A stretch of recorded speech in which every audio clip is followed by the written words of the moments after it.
अगर आप इस बार बोर्ड एग्जाम देंगे तो आपको जानने होंगे कि बोर्ड एग्जाम में एग्जामिनर फुल मार्क कब, कैसे और क्यों देते हैं। ऐसा क्या रीजन है। मान लीजिए कोई क्वेश्चन हमारा 5 मार्क का है तो कोई विद्यार्थी को एग्जामिनर 2 नंबर दे के रख देते हैं, आई मीन 2 मार्क दे के रख देते हैं, तो कोई विद्यार्थी को 3 नंबर दे के रख देते हैं, तो कोई विद्यार्थी को 5 में 5 फुल मार्क दे देते हैं। ऐसा क्या रीजन है कि किसी का नंबर कट कर लेता है तो किसी का नंबर सही तरीके से नहीं देता है और किसी को फुल मार्क दे दिया जाता है, 5 में 5 दे दिया जाता है। तो इस वीडियो को देखने के बाद आपको 5 में 5 मार्क मिल जाएंगे, फुल मार्क मिल जाएंगे, एक भी नंबर कट नहीं होंगे। इस वीडियो को अंत तक देखने के बाद आपको हर सब्जेक्ट में 10 से 15 नंबर ज्यादा मिलेंगे। जी हाँ, 10 से 15 नंबर ज्यादा लेने का आप तरीका सीख जाएंगे, वो रूल वो नियम सब कुछ आप जान जाएंगे। तो सबसे पहले जान लेते हैं कि हैंडराइटिंग खराब है तो क्या करें, क्योंकि बहुत से विद्यार्थी मुझे कहते रहते हैं सर मेरा हैंडराइटिंग खराब है, और वहाँ पे जो साइड वाले जो इमोशन रिएक्ट होते हैं वो हमें भेजते हैं, कहते हैं सर मेरा हैंडराइटिंग खराब है और मुझे चाहिए 400 प्लस नंबर। तो ऐसे में क्या करें, बोर्ड एग्जाम में कॉपी मिलने पर क्या करें, ये सब डाउट आज हम क्लियर करेंगे। कोई प्रश्न आधा याद है तो क्या करें, क्योंकि बहुत से वहां पे प्रश्न रहते हैं ना क्वेश्चन पेपर पे, तो अब मान लीजिए वहां पे कोई प्रश्न आधा याद है, सही तरीके से याद नहीं है, तो इस सिचुएशन में क्या करें। कोई प्रश्न बिल्कुल भी याद नहीं है, बहुत से क्वेश्चन रहते हैं वहां पे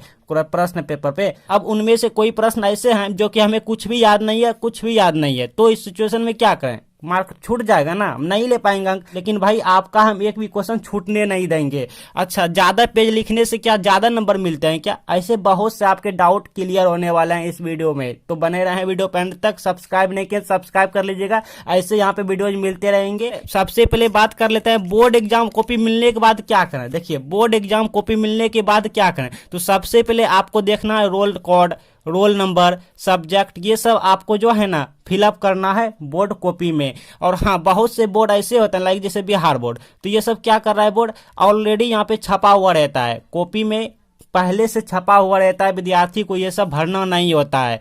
तो आपको इस सिचुएशन में यहाँ पे एक बार मैच कर लेना है एडमिट कार्ड से, कहीं मेरा कोई मिसप्रिंट तो नहीं हुआ है ना। बाय चांस अगर कोई मिसप्रिंट हो जाए तो वहाँ पे एग्जाम हॉल में जो सर या मैम होते हैं उनसे कहना है, शर्माना नहीं है, डरना नहीं है। Okay clear. सब्जेक्ट कोड होता है, सिग्नेचर, ये सब छोड़ना नहीं है, सबसे पहले यही करना है। आगे देख लेते हैं, आगे है पेपर की शुरुआत कैसे करें, है ना, पेपर की शुरुआत कैसे करें। देखिए अब मान लीजिए आपके पास क्वेश्चन पेपर आया, क्वेश्चन पेपर में बहुत से क्वेश्चन होते हैं, क्वेश्चन 1 2 3 4 लाइक ऐसे बहुत से क्वेश्चन होते जाते हैं। तो अब क्या करना है कि जो प्रश्न आपको आ रहा है सबसे पहले उसी को करें। जी हाँ, इनमें से बहुत सारे आपके पास क्वेश्चन होंगे क्वेश्चन पेपर में, तो सबसे पहले जो प्रश्न आपको आ रहा है अच्छी तरह से, तो उन्हीं को आप कॉपी में लिखेंगे। क्लियर। इससे क्या होगा, इससे आप अच्छी तरह से लिखेंगे, काट पीट बिल्कुल भी नहीं करेंगे। क्यों नहीं करेंगे, क्योंकि उस क्वेश्चन का आंसर आप पहले से अच्छी तरह से जानते हैं, ठीक है। और ज्यादा से ज्यादा कोशिश करें अच्छी हैंडराइटिंग में बिना काट क्रॉस किए। अब बहुत से बच्चे सोचते होंगे सर मेरा हैंडराइटिंग अच्छा नहीं है, तो हम अच्छे हैंडराइटिंग कैसे करें। देखिए अगर आपका हैंडराइटिंग अच्छा नहीं है ना, तो आपको कुछ इस तरीके से लिखना है। यहाँ पे देखिए इस बंदे का भी हैंडराइटिंग उतना अच्छा नहीं है, बट इन्होंने साफ साफ बिल्कुल अच्छे से लिखा है और काट क्रॉस कहीं भी नहीं किया है। तो आपको भी ठीक उसी तरह से एकदम साफ साफ लिखना है। देखिए हैंडराइटिंग मेरा भी उतना अच्छा नहीं है, बट हमने क्या किया, साफ साफ लिखे हैं, ठीक है। तो आपको भी इस तरह से साफ साफ लिखना है। हालांकि जब हम बोर्ड एग्जाम दे रहे थे तो उस टाइम मेरा और भी हैंडराइटिंग अट्रैक्ट था, समझ रहे हैं, अच्छे था, अब थोड़ा खराब हो गया। और आपको लिखते समय ध्यान देना है कि एक पेन के यहाँ पे गैप होनी चाहिए, मतलब सटा के नहीं लिखना है, खोल लिखना है। क्लियर। अच्छा, जो प्रश्न करें प्रश्न संख्या जरूर डालें। मान लीजिए आप क्वेश्चन नंबर 3 का आंसर दे रहे हैं, ठीक है, या फिर आपके पास कोई मैथमेटिक्स का पेपर है, ठीक है, सपोज वहां पे लिखा होता है सेशन ABC, ठीक है। तो आप जिस सेशन का आंसर दे रहे हैं वहां पे लिखेंगे ए तो ए, ठीक है, और उसके क्वेश्चन आप 4 का दे रहे हैं तो क्वेश्चन नंबर 4 इस तरह से। अब 4 में भी ABC होते हैं, तो 4 का B, तो इस तरह से आपको देना है सपोज, ठीक है। आगे है बोर्ड कॉपी में आंसर लिखते समय। जी हाँ, बहुत सारे बच्चे यही मिस्टेक करते हैं, कि बोर्ड कॉपी में आंसर लिखते समय खींचा हुआ लकीर जो रहता है। देखिए बोर्ड कॉपी आप देखिएगा ना, आपको हम दिखाएं पिछले वीडियो में, नहीं तो थोड़ा सा यहाँ पे देखिए हम बोर्ड कॉपी बना लिए हैं, ठीक है। तो यहाँ पे आपको इस तरह से मार्जिन, यहाँ पे लकीर जो होता है छूटा रहेगा और इस तरह भी रहेगा और इस तरफ भी रहेगा, ठीक है। मार्जिन जो होते हैं इस तरह भी रहेगा लकीर। तो आपको लिखते समय इस लकीर के इस पार नहीं होना है और ना ही इस पार होना है। इधर एग्जामिनर का काम होता है, एग्जामिनर यहाँ पे मार्किंग करते हैं कि ये कितना मार्क का क्वेश्चन है, कितना नंबर इस बच्चे को दिया जाए।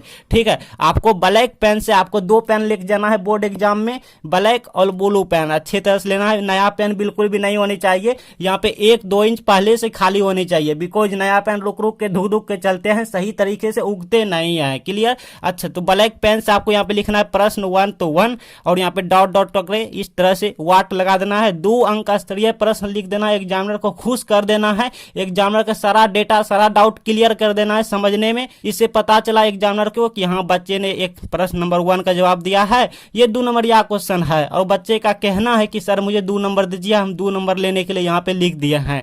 ठीक है, उसके बाद ब्लैक पेन से लिखना है उत्तर। जैसे मान लीजिए हम किरचॉफ नियम लिख रहे हैं, तो टॉपिक ब्लैक पेन से लिखना है, कुछ इस तरह से अंडरलाइन करना है, 2 को बिंदा दे के इस तरह करना है। यहाँ पे आंसर जो लिखना है ये ब्लू पेन से लिखना है, बट आंसर लिखते समय आपको इस लकीर के इस पार नहीं होना है और ना ही इस पार होना है। और जब आंसर हमारा कंप्लीट हो जाए तो लास्ट में ब्लैक पेन से अंडरलाइन कर देना है। इससे विद्यार्थी का कहना होता है कि हाँ मेरा जो आंसर है वो इस पार के नहीं है, मतलब इतना में कंप्लीट हो गया। आगे है कोई प्रश्न आधा याद है, कोई प्रश्न आधा याद है तो क्या करें? तो भाई आपको छोड़ना नहीं है, आपको छोड़ना नहीं है, उसी से मिलता जुलता कुछ रिलेट लिखना है। अगर कुछ भी याद नहीं है, बाय चांस अगर उस प्रश्न का आंसर कुछ भी याद नहीं है, भाई कुछ भी याद नहीं है, समझ रहे हैं ना, कुछ भी याद नहीं है। ठीक है, तो इस सिचुएशन में आपको किसी अन्य क्वेश्चन का किसी दूसरे क्वेश्चन का आंसर वहां पे लिख देना है। लेकिन ये सब बिल्कुल भी नहीं लिखना है जो कि बच्चे गलती कर जाते हैं, जैसे गाली हुआ, गाना हुआ, शायरी हुआ, लाइक लव स्टोरी हुआ, कसम, ये सब टीचर को वहां पे दे देते हैं। सर मैं गरीब घर से हूँ, सर मैं ऐसे वैसे सुसाइड कर लूंगा अगर मैं फेल किया तो, समझ रहे हैं ना। तो ये सब कसम वगैरह वहां पे कुछ भी नहीं चलेगा, तो ये सब आपको गलती नहीं करना है। इससे अच्छा है कि आप किसी दूसरे क्वेश्चन का आंसर वहां पे लिख दें अगर कुछ नहीं आ रहा है तो। बट आपको ज्यादा से ज्यादा कोशिश करना है कि उसी से मिलता जुलता लिखने की। जैसे मान लीजिए हम एक क्वेश्चन ले रहे हैं कि आवेश क्या है, ठीक है, ये हम क्वेश्चन लिए तो अब मुझे नहीं मालूम है आवेश क्या है, मुझे नहीं मालूम है, बट आवेश रिलेट जो भी आपको याद है, जैसे आवेश का संरक्षण क्या है, आवेश का गुण होते हैं ना, आवेश रिलेटेड जो भी आपको याद है भाई, जो भी आपको याद है उस वही क्वेश्चन में उठा के लिख दीजिए। तो टॉपिक अगर मिल गया तो नंबर आपको फुल मार्क मिल जाएंगे। फुल नहीं मिले तो अगर मान लीजिए 3 नंबर का रहे तो 2 नंबर आपको मिल जाएंगे, 5 का रहे तो 5 में से 4 या 3 आपको मिल जाएंगे। आगे है हमारा क्या, ज्यादा पेज लिखने से ज्यादा मार्क ज्यादा नंबर मिलते हैं क्या? तो बिल्कुल नहीं, देखिए ऐसा कुछ भी नहीं है। क्वालिटी मायने रखता है भाई, क्वांटिटी मायने नहीं रखता है, समझ रहे हैं ना। क्वालिटी मायने रखता है, क्वांटिटी मायने नहीं रखता है।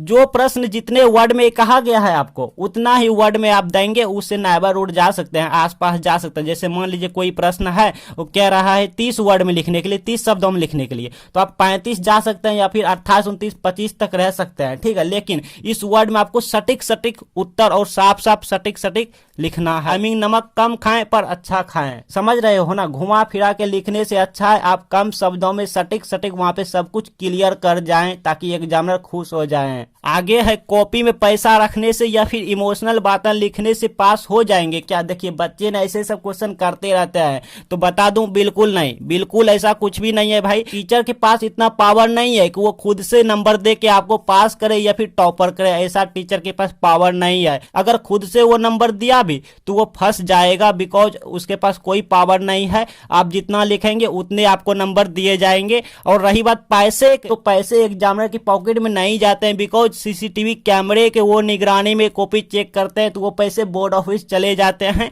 और आप फंस भी सकते हैं ऐसे में। तो पैसे रखने से आपको नंबर नहीं दिए जाते हैं। आपको कॉपी में लिखने से आप सटीक सटीक कितना क्या जवाब दिए हैं, इसी सब का आपको नंबर दिए जाते हैं। आगे बात कर लेते हैं बचे टाइम कैसे यूज करें। देखिए बचे टाइम में कैसे पढ़ाई करें, कैसे तैयारी करें, तो आपको यहाँ पे इंस्टा, फेसबुक, व्हाट्सएप सब कुछ डिलीट करके 100% स्टडी पे ध्यान देना है। सभी सब्जेक्ट को पढ़ना है। गुलशन सर से नोट सजेशन नहीं लिए तो आपने बहुत बड़ी गलती किया है, नोट सजेशन ले लेना है। इंपॉर्टेंट क्वेश्चन पढ़ना है, मॉडल पेपर क्वेश्चन बैंक पढ़ना है, समझ रहे हैं ना। दोनों एक ही, आपके पास जो भी है उसको ध्यान में रखें। और माइंड पॉइंट, जो माइंड टॉपिक होता है, माइंड पॉइंट, ये सब छोड़ना नहीं है, पढ़े हुए को रिवीजन करना है। और गुलशन मैथ स्टडी चैनल को सब्सक्राइब नहीं किया तो आपने बहुत बड़ी गलती किया है, सब्सक्राइब करना है, तभी आएंगे अच्छे नंबर, नहीं तो नहीं आएंगे। और ये वीडियो अपने दोस्तों के पास शेयर नहीं किया तो अपने दोस्त से बहुत बड़ी गद्दारी किया, और गद्दार इंसान कभी भी सफल नहीं हो पाएंगे। तो जल्दी से अपने दोस्तों के पास शेयर कीजिए ये वीडियो और अपने दोस्ती निभाइए और एग्जाम में एंड लाइफ में सफल होइए, सक्सेस पाइए।